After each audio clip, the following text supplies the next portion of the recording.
Hari ini, kita akan membahas sebuah pertanyaan yang sering muncul. Mengapa sih roti komuni dalam misa disebut hosti?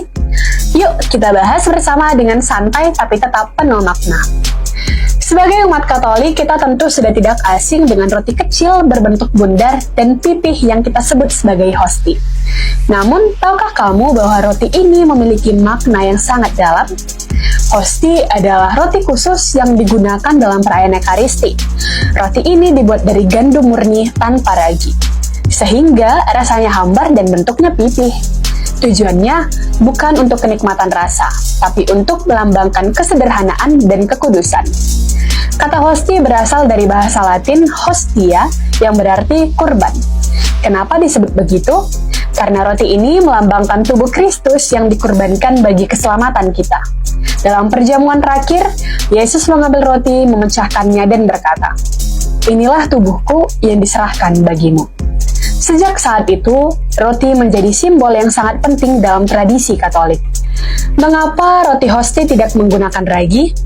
Ini ada kaitannya dengan tradisi Paskah Yahudi.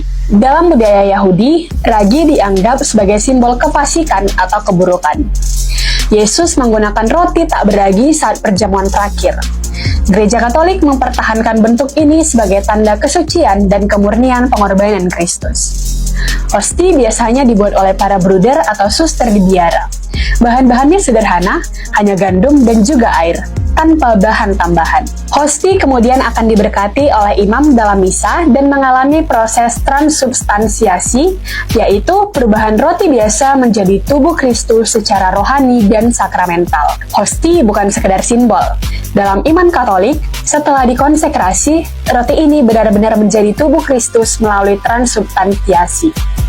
Meskipun secara fisik tampak seperti roti biasa, secara spiritual itu adalah kehadiran nyata Kristus.